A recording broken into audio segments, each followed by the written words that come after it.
Many artists lived in the Greenwich Village area of New York.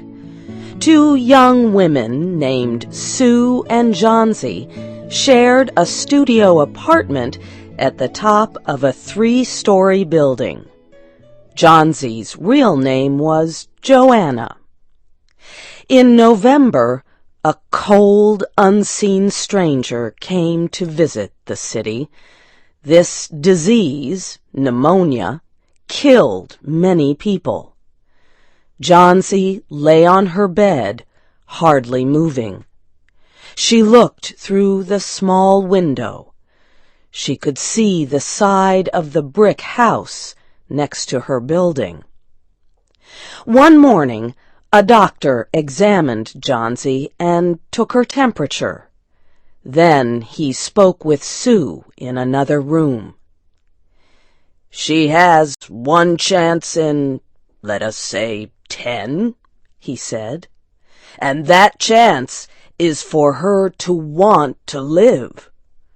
Your friend has made up her mind that she is not going to get well. Has she anything on her mind?" She wanted to paint the Bay of Naples in Italy some day," said Sue. "Paint?" said the doctor. "Bosh! Has she anything on her mind worth thinking twice? A man, for example?" "A man?" said Sue. "Is a man worth— But no, doctor, there is nothing of the kind." "I will do all that science can do," said the doctor. "But whenever my patient begins to count the carriages at her funeral, I take away 50% from the curative power of medicines." After the doctor had gone, Sue went into the workroom and cried. Then she went to Johnsy's room with her drawing board, whistling ragtime.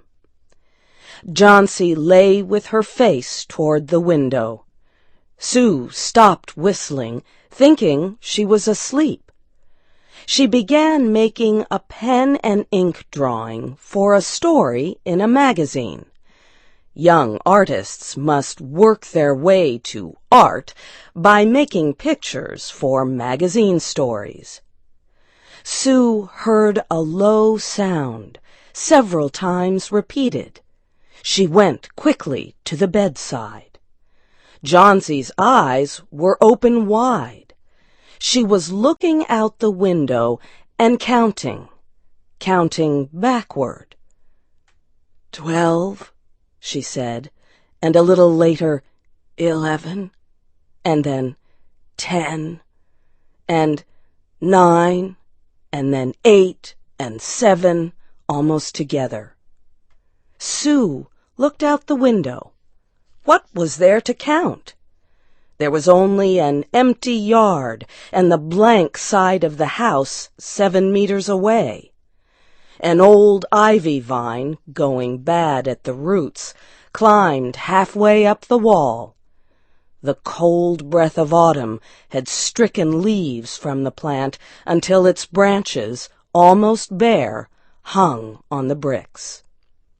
"What is it, dear?" asked Sue. 6, said Johnsy quietly. "They're falling faster now. 3 days ago there were almost 100. It made my head hurt to count them. But now it's easy. There goes another one. There are only 5 left now." "5 what, dear?" asked Sue. "Leaves on the plant. When the last one falls, I must go too. I've known that for 3 days. Didn't the doctor tell you?" "Oh, I never heard of such a thing," said Sue. "What have old ivy leaves to do with your getting well? And you used to love that vine. Don't be silly. Why, the doctor told me this morning that your chances for getting well real soon were Let's see exactly what he said. He said, the chances were 10 to 1. Try to eat some soup now, and let me go back to my drawing so I can sell it to the magazine and buy food and wine for us." "You needn't get any more wine," said Johnsy, keeping her eyes fixed out the window. "There goes another one. No, I don't want any soup. That leaves just 4.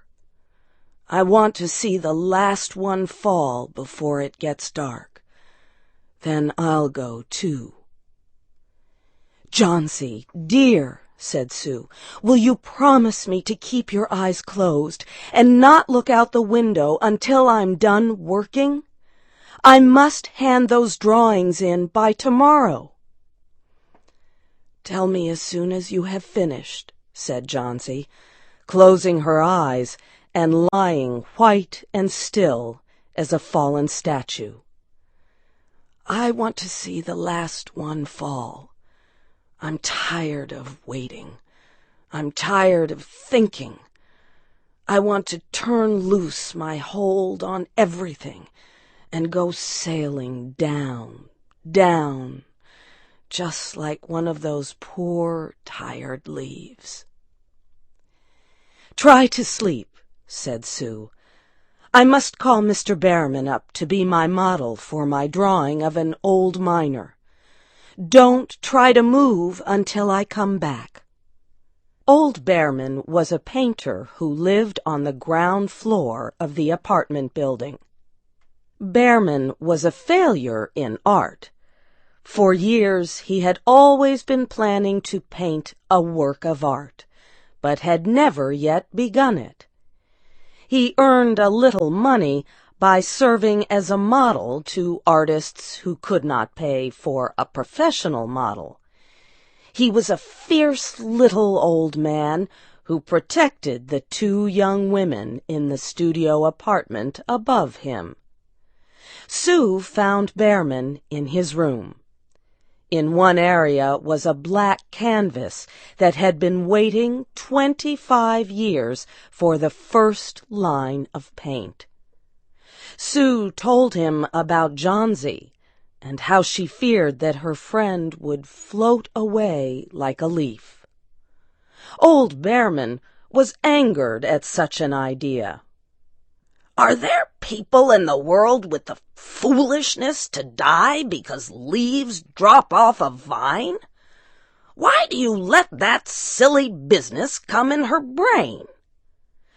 "She is very sick and weak," said Sue, "and the disease has left her mind full of strange ideas." "This is not any place in which one so good as Miss Johnsy shall lie sick," yelled Behrman. "Some day I will paint a masterpiece, and we shall all go away." Johnsy was sleeping when they went upstairs. Sue pulled the shade down to cover the window. She and Behrman went into the other room. They looked out a window fearfully at the ivy vine. Then they looked at each other without speaking. A cold rain was falling, mixed with snow. Behrman sat and posed as the miner. The next morning, Sue awoke after an hour's sleep. She found Johnsy with wide-open eyes staring at the covered window. "Pull up the shade. I want to see," she ordered quietly. Sue obeyed. After the beating rain and fierce wind that blew through the night, there yet stood against the wall one ivy leaf. It was the last one on the vine. It was still dark green at the center, but its edges were colored with the yellow. It hung bravely from the branch about 7 meters above the ground. "It is the last one," said Johnsy. I thought it would surely fall during the night. I heard the wind. It will fall today, and I shall die at the same time." "Dear, dear," said Sue, leaning her worn face toward the bed, "think of me if you won't think of yourself. What would I do?" But Johnsy did not answer. The next morning, when it was light, Johnsy demanded that the window shade be raised. The ivy leaf was still there. Johnsy lay for a long time looking at it. And then she called to Sue, who was preparing chicken soup. "I've been a bad girl," said Johnsy. "Something has made that last leaf stay there to show me how bad I was. It is wrong to want to die. You may bring me a little soup now." An hour later she said, "Some day I hope to paint the Bay of Naples." Later in the day, the doctor came, and Sue talked to him in the hallway. "Even chances," said the doctor. "With good care, you'll win. And now I must see another case I have in your building. Behrman, his name is. Some kind of an artist, I believe. Pneumonia, too. He is an old, weak man, and his case is severe. There's no hope for him, but he goes to the hospital today to ease his pain." The next day the doctor said to Sue, "She's out of danger. You won. Nutrition and care now. That's all." Later that day, Sue came to the bed where Johnsy lay and put one arm around her. "I have something to tell you, White Mouse," she said. "Mr. Behrman died of pneumonia today in the hospital. He was sick only 2 days. They found him the morning of the first day in his room downstairs, helpless with pain. His shoes and clothing were completely wet and icy cold. They could not imagine where he had been on such a terrible night. And then they found a lantern, still lighted, and they found a ladder that had been moved from its place, and art supplies and a painting board with green and yellow colors mixed on it.